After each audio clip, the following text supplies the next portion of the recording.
Prime Minister Justin Trudeau is in Ukraine today. He's there with his deputy, Chrystia Freeland, and Defence Minister Bill Blair to mark a somber anniversary, the 2-year anniversary of Russia's invasion of that country. He reaffirmed Canada's support for Ukraine by announcing a new military and financial aid package worth just over $3 billion. There's also $75 million for demining and cyber and intelligence support, as well as $22 million in humanitarian assistance to support emergency health services. Trudeau also took the opportunity to lash out at Vladimir Putin. What happened to Alexei Navalny demonstrates that for all that Putin pretends to be strong, he's actually a coward.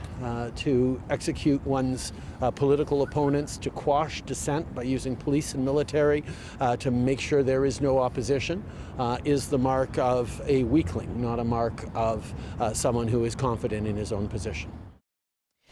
The CBC's senior international correspondent, Margaret Evans, is in Kyiv. She joins me now.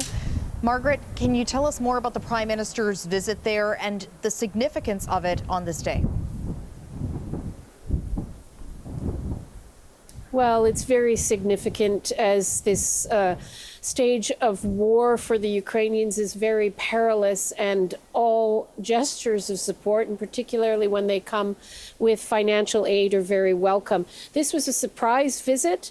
Prime Minister Trudeau traveled with the Prime Ministers of Belgium and Italy and the President of the European Commission coming by train. And their first stop was the Hostomel Airport, which is just outside of Kyiv. And it's a very atmospheric place. It's the site of one of the earliest, the first battles that took place when Russia began its full-scale invasion of Ukraine 2 years ago. They sent helicopters carrying in some of their forces to that airport. It was part of a plan to try to put Russian troops on the ground, part of the plan to take the capital of Ukraine and put any opposition from the Ukrainians down fairly quickly. That didn't happen. The Ukrainians fought back. They managed to regain control of the airport and prevent Russia from sending in reinforcements. And so all of the leaders, as you can imagine, made mention of the significance of that airport, in part because when 2 years ago, if you can remember, when the threat of the Russian invasion was happening, many people didn't believe that the Ukrainians would be able to withstand the might of that army. And this was, in the minds of many Ukrainians, a very definitive battle that allowed them to push back, to eventually even start taking back some of the territory that the Russians have gained. Of course, we're now 2 years later. The front lines in the east are frozen, and that's why you have these gestures of support, the leaders coming over, including Canada's Prime Minister, promising military aid. And of course, he also today signed a security cooperation agreement with the Ukrainians, with the Ukrainian President Vladimir Zelensky. This is really building on existing cooperation agreements that are already in place, but he did announce a big whack of new funding for what the Canadians describe as critical military aid. There have been criticisms of the Canadians for failing to deliver on some of the promises that they've already made in terms of hardware, air missile defense systems. Of the 3.02 million, it's thought that 2.7 billion is actually new money. The Prime Minister, when asked about this, said, it's about the long-term security of Ukraine, not just the here and now, and that part of this package is about sending a message to the Russians. There was some phrasing in the document talking about if there were to be an attack in the future after the cessation of current hostilities, Canada and Ukraine would have this mechanism in place for consultation within 24 hours. And the Prime Minister said that was to ensure that the Russians knew or know that if there is an end to this conflict, certainly countries like Canada and other allies won't be standing around waiting for Russia to rearm. They will be vigilant on that front. And Margaret, you know, on this anniversary, as we have been hearing words like war fatigue being thrown around, of course, we're still waiting on that U.S. aid package to be approved. And there's been some retreat of Ukrainian forces in Avdiivka. What's the mood like there among the people of Kyiv? It's really pretty somber, and you know, you do get the sense that people are afraid again of being left alone. I was down at the Maidan, the independent square in the center of Kyiv, talking to people earlier, and I met a woman who said, you know, we keep hearing people talking about this being a universal fight, but we feel worried that we're being left to fight it alone. People were laying small Ukrainian flags in the grassy area. They write the names of soldiers who've been killed, people who've been killed in missile attacks. There are pictures amongst them.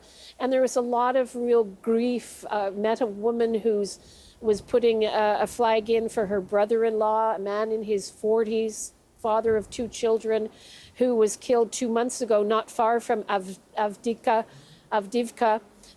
where that fighting was so fierce. A couple of weeks ago, the Russians actually took it.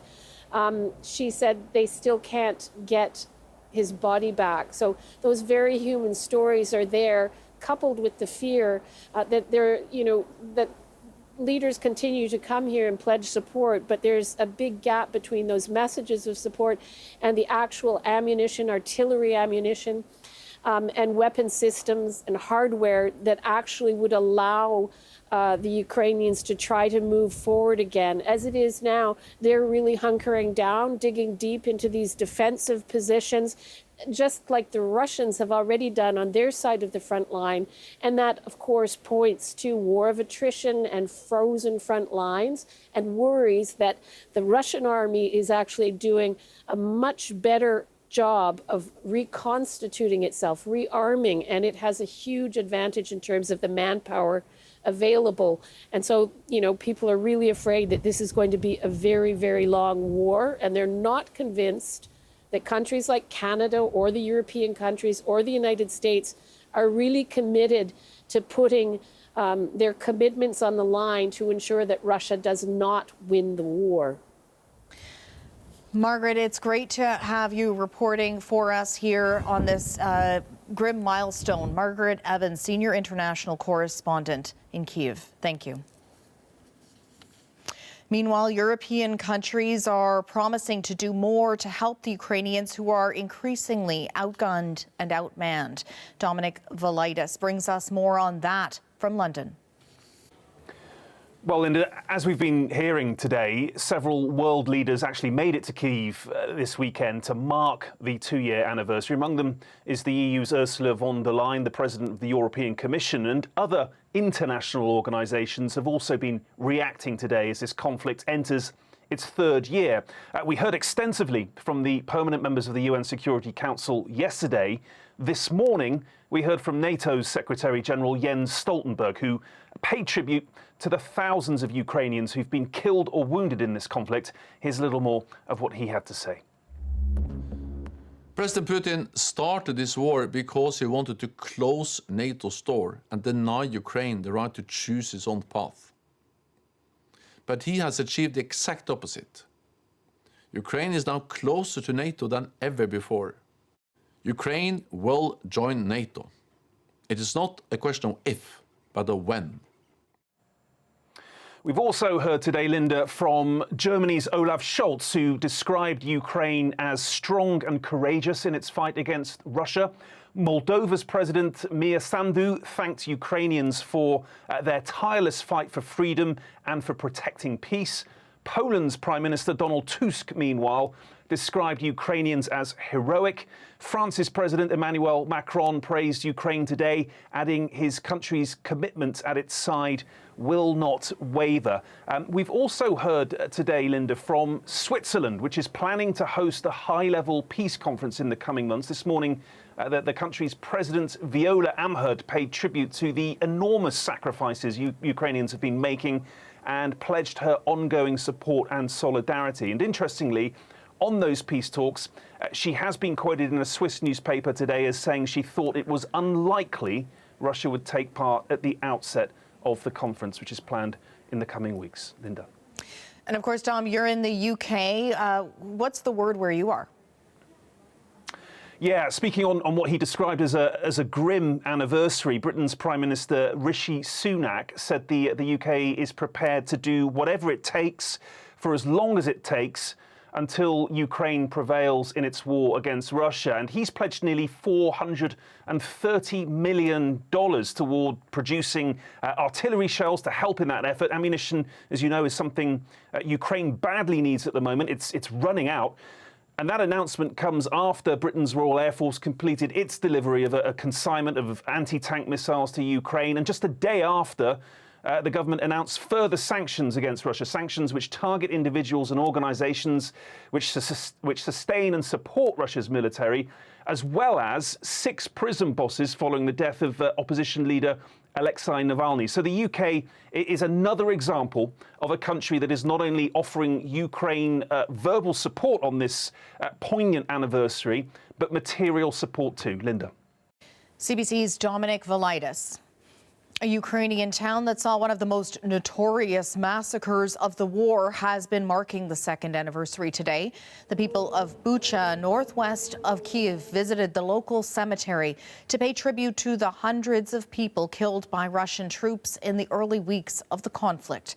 The invading forces are accused of committing thousands of war crimes. Today, the cemetery also staged the funeral of a soldier killed in action. As the anniversary is marked, the war, of course, grinds on. More deaths are reported today. Russia says one in the eastern city of Donetsk, which is under its control, was the result of Ukrainian shelling of an apartment building. Another person died in a Russian attack in the port city of Odessa. Russia's defense minister marked the war's anniversary by visiting troops near the eastern front line. The exact location has not been specified. The video shows Sergei Shoigu receiving a briefing at a command center.